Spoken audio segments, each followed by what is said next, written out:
예, 피플인사이드 오늘은 정치계 현안들 한번 살펴보도록 하겠습니다. 오늘 머니투데이 정치부의 백지수 기자 나와 있습니다. 어서 오십시오.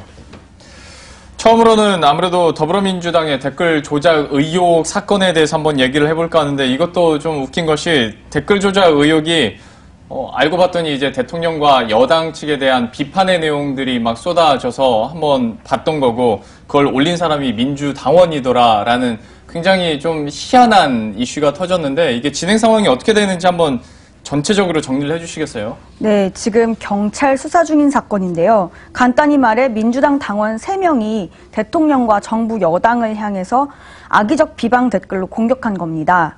이들이 포털 사이트 뉴스에 악의적 댓글들을 달고 자동 프로그램인 매크로로 추천을 반복 클릭하도록 해 댓글 조작을 해온 것이 드러났습니다. 지난 1월 포털 네이버와 민주당의 신고로 경찰 수사가 시작이 됐고요. 지난달 말에 드루킹이란 닉네임을 사용한 김모 씨 등 피의자 3명이 긴급 체포돼 구속됐습니다. 그러니까 매크로를 이용해서 대통령과 여당을 비판하는 댓글들이 너무 기하급수적으로 늘다 보니까 역시 한번 조사를 해봤고 여기서 드루킹이라는 닉네임의 김모 씨가 여기서 나온 건데요. 근데 이런 걸 파헤치다 보니까 갑자기 민주당 의원 얘기가 나왔어요. 그건 왜 그런 겁니까? 네, 그렇습니다. 지난 주말 문재인 대통령 측근으로도 불리는 김경수 의원이 여기에 연루됐다는 보도가 나왔습니다만 본인이 바로 기자회견을 열고 전면 부인했습니다. 보도를 한 언론사에도 법적 대응을 하겠다고 했고요. 네. 그다음에 처음 보도 내용은 김 의원이 드루킹 김모 씨와 메신저 앱 텔레그램으로 수백 건의 연락을 주고받았다는 겁니다. 그런데 이제 기자회견에서 김 의원은 김 씨가 일방적으로 연락을 해왔다 이렇게 설명을 했습니다. 또 자신은 의례적으로 감사 인사는 보낸 적은 있지만 메시지 내용도 확인을 못했고 수시로 연락을 주고받은 건 더더욱 아니다 이렇게 해명을 했습니다. 게다가 김 씨가 작년 대선 전에 문재인 후보를 돕겠다고 먼저 의원실로 찾아왔고 이후에 일방적으로 연락을 보내오더니 대선 후에는 무리한 인사청탁을 해왔다는 겁니다. 김 의원이 이걸 거절하자 김 씨 등이 앙심을 품고 정부 여당을 비방하는 댓글 조작을 했다는 겁니다. 물론 이 일련의 사태에 대해서 물론 조사 결과를 봐야겠습니다만은 아무래도 지방선거가 이제 2달여 앞으로 다가왔기 때문에 이런 게 야당 입장에서는 딱 비판하기 좋은 거리들 아니겠습니까? 예, 실제로 야당은 지금 일제히 김 의원과 민주당을 공격하고 있습니다. 서울시장 선거에 나선 안철수 바른미래당 인재영입위원장은 어제 김 씨 등이 댓글 조작을 했다던 경기도 파주의 출판 사무실로 찾아갔습니다. 여기서 기자회견을 열고 김 의원의 검찰 출두와 사건에 대한 국정조사를 요구했습니다. 제1야당인 자유한국당은 아예 이번 사건을 정권 차원의 게이트다 이렇게 규정을 하고 당 차원의 진상조사단까지 꾸렸습니다. 반면 여당은 음해라면서 방어 중인데요. 유력한 경남지사 후보인 김 의원을 공격해서 지방선거 판세에 영향을 미치려는 게 아니냐 이런 주장입니다. 여권 인사들 중에는 또 이번 사건 본질이 특정 당원의 일탈 행위라면서 김 의원을 옹호하기도 했는데요. 대표적으로 이재명 경기도지사 예비후보는 자신도 드루킹에게 음해 공작을 받은 적이 있다고 주장했습니다. 예, 정치적 공방이 또 하나 가지고 계속 오고 가고 있는 양상인데요. 이것도 한번 계속 지켜보도록 하겠고요.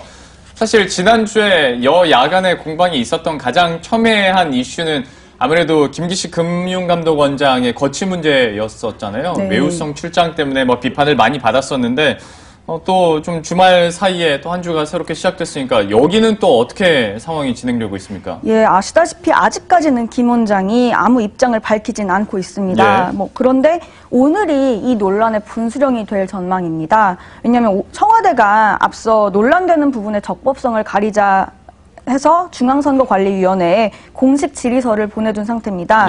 이게 오늘 오후 4시에 이제 중앙선관위 전체회의에서 논의됩니다.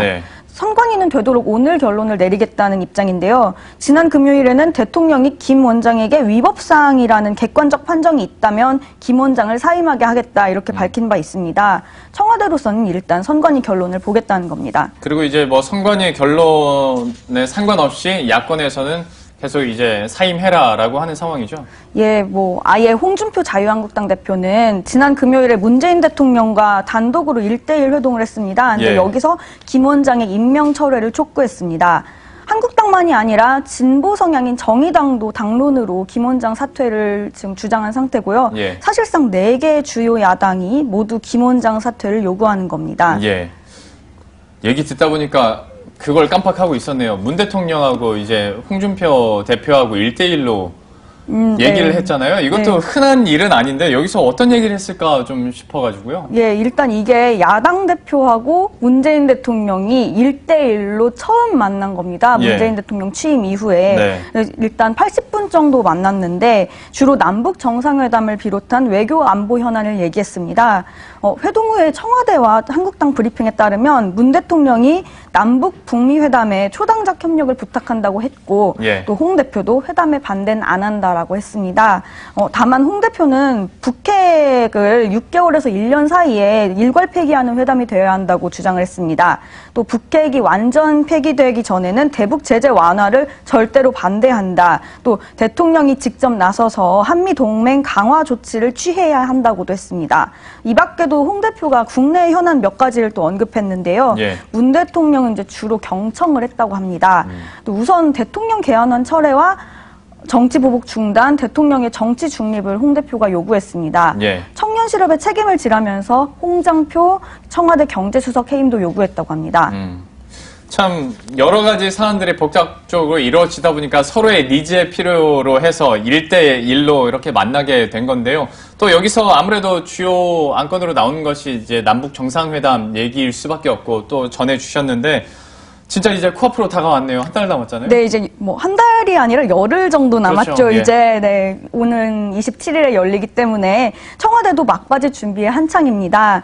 어제는 표어를 발표했는데요. 내용이 평화 새로운 시작이었습니다. 평화 새로운 시작 이렇게 예. 이런 표어를 내세웠습니다. 또 그다음에 지난 목요일에는 남북 정상회담 준비 종합상황실도 꾸려졌는데요. 문 대통령의 복심으로 불리는 윤건영 청와대 국정상황실장이 종합상황실장을 겸임합니다. 또 남북 정상회담 준비위원회는 내일 정오에 국민들을 대상으로 하는 남북 정상회담 온라인 플랫폼도 공개합니다. 여기서 국민들에게 각종 속보와 자료를 실시간으로 전달한다는 구상입니다. 예, 진짜 정신 차려보니까 열흘 남았네요. 그런데 실무회담 준비가 그러면 어디까지 돼 있는지도 좀 궁금해서요. 마지막으로 정리를 해주시겠어요? 예, 알겠습니다. 일단 이번 주 안에는 통신, 의전, 경호, 보도 관련 실무회담과 고위급 회담이 진행됩니다. 지난달에 대북특사단이 다녀왔잖아요. 예. 여기서 김정은 위원장을 만나서 오는 27일 되기 전에 남북 정상 간 한라인을 구축해서 첫 통화를 하기로 했죠. 예. 여기서 어제는 이 한라인 구축을 위한 통신 실무 협상도 열렸다고 합니다.